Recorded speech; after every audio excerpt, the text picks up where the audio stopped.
Assalamualaikum warahmatullahi wabarakatuh.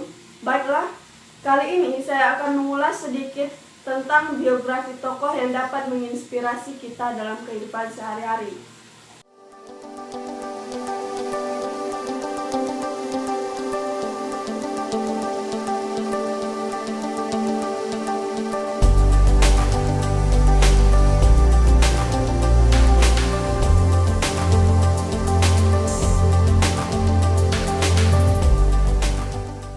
Adakah dari kita semua yang tidak menggunakan gadget di masa modern ini?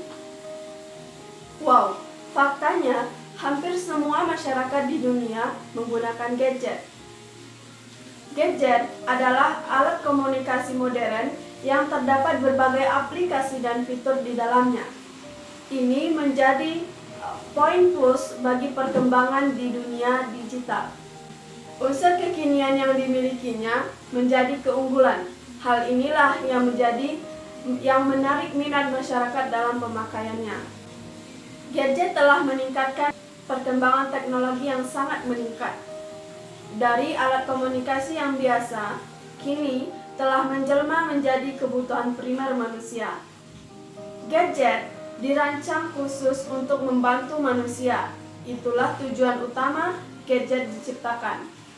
Beberapa dampak positif dari gadget adalah yang pertama dapat memudahkan kita dalam berkomunikasi, yang kedua menumbuhkan sikap gemar membaca, menumbuhkan sifat kreatif, dan lain sebagainya.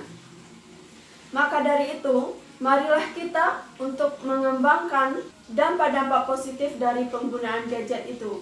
Banyak dari anak remaja sekarang yang salah dalam menggunakan gadget. Maka dari itu, mari kita bersama-sama menumbuhkan dampak positif dari gadget. Selanjutnya, saya akan masuk kepada biografi dari penemu dari gadget ini, khususnya Apple.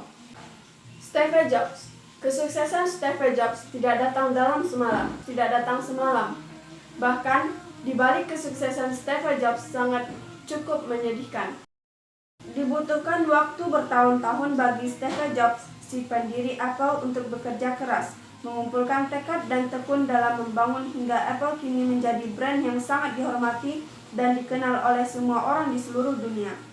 Steve Jobs memiliki nama lengkap Stephen Paul Jobs.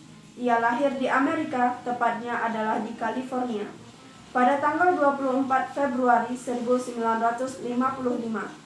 Jobs mempunyai seorang ayah kandung bernama Abdul Fattah Jandali. Abdul merupakan mahasiswa tamu dari negara asalnya, yaitu Syria. Ayah dari Jobs ini akhirnya menjadi profesor di bidang ilmu politik, sedangkan ibu kandung dari Jobs bernama Joanne Simpson. Jobs kemudian diadopsi oleh Paul dan Clara Jobs yang tinggal di Santa Clara County di California. Kedua orang tua angkat ini yang memberikan nama Steve Jobs. Tak lama dari itu, orang tua kandung Jobs menikah dan memberinya seorang adik perempuan bernama Mona Simpson, yang kini sangat terkenal sebagai seorang sastrawan, tepatnya adalah seorang novelis. Pendiri Apple ini menjalankan masa sekolah pada SMP dan SMA di California juga, tepatnya di Cupertino. Kerap diceritakan oleh orang-orang pada masa lalunya bahwa Jobs sering bekerja di sebuah perusahaan di Palo Alto sehabis ia sekolah, tepatnya di Hewlett Packard Company. Tidak heran, di saat-saat bekerja pada waktu itu, ia dan Steve Wozniak akhirnya menjalani status magang bersama. Beberapa tahun kemudian, tepatnya di tahun 1972, Jobs lulus sekolah dari SMA bernama Homestead di Cupertino. Kemudian Reed College di Portland menerimanya sebagai mahasiswa. Sayangnya, ia dikeluarkan dengan status dropout out, padahal baru 1 semester menjalani kuliahnya. Tak lama, Jobs mendaftar lagi di kampus yang sama dengan penjurusan desain kaligrafi. Lalu pada musim gugur di tahun 1974, Jobs kembali ke daerah asalnya dan mulai menghadiri pertemuan bertema Homebrew Computer Club. Pada saat itu, ia ditemani oleh Steve Wozniak yang juga merupakan teman magangnya dulu. Kemudian, Jobs dan Wozniak sama-sama bekerja untuk Atari Inc. Atari ini adalah suatu perusahaan yang memproduksi game atau permainan komputer terkenal di zamannya. Jabatan mereka berdua adalah game designer yang merancang permainan. Motivasi kedua sahabat tersebut pada waktu itu memang bisa dibilang unik, yaitu mengumpulkan uang agar bisa menjalankan sebuah tur spiritual di India. Jobs kemudian berhasil melakukan perjalanan spiritual yang dimimpikan tersebut, dan ia memang pergi ke India waktu itu bersama teman-temannya dari kampusnya dulu, yaitu Daniel Kottke, yang pada masa selanjutnya menjadi pegawai Apple pertama. Jobs akhirnya kembali dari India dan menjadi seorang Buddhis dengan rambut yang digunduli dan mengenai pakaian seperti seorang biksu. Tak hanya sampai situ, Jobs bahkan juga mempraktikkan meditasi yang tak umum. Ia pun kerap bertelanjang kaki berjalan menyusuri salju yang ia anggap sebagai meditasi kesadaran. Ini diklaim oleh Jobs sebagai momen hidup sangat penting. Sebelum hadir Apple Indonesia di berbagai store di pusat-pusat perbelanjaan besar di berbagai kota, Jobs melakukan jalan yang panjang hingga Apple bisa begitu berkembang hingga sekarang. Pada buku biografinya, Jobs diketahui berusia 21 tahun dan Wozniak berusia 26 tahun pada saat mendirikan Apple Computer Co. Kedua sahabat ini memulai mendirikannya di garasi milik keluarga dari Jobs. Komputer pribadi yang pada saat itu sedang dikembangkan diberi nama Apple I oleh mereka. Komputer ini pertama kali ditawarkan ke pasar dengan harga $666,66 Mungkin ini mengandung unsur humor karena mereka menetapkan harga dari mesin berdial hasil candaan Wozniak, yaitu berakhir dengan angka 6.666. Pada tahun 1977, Jobs dan sahabatnya itu akhirnya memperkenalkan Apple II. Apple yang kedua inilah yang menjadi suatu kesuksesan besar pertama mereka. Banyak terjual di pasaran rumah tangga, dan ini tentunya bisa beri pengaruh juga di industri komputer pribadi yang kala itu masih jarang atau belum umum.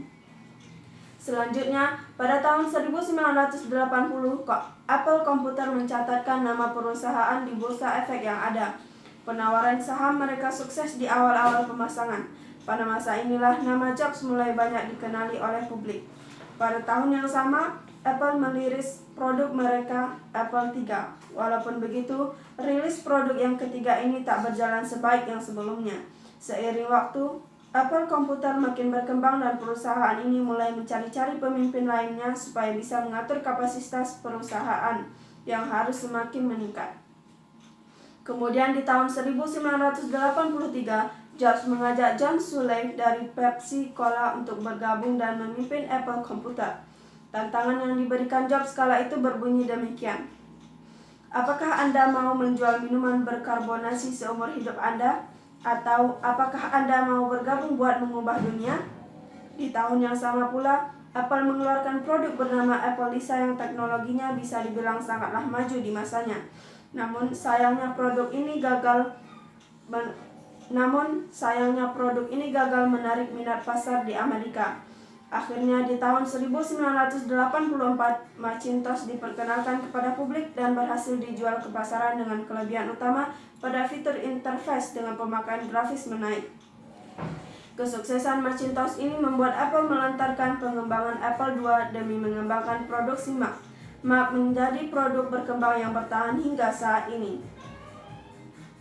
Dengan mengenal pendiri Apple, kita jadi lebih mengenal sosok inspiratif yang telah mendunia ini. Dengan mengenal pendiri Apple ini, kita menjadi lebih mengenal sosok inspiratif yang mengubah dunia.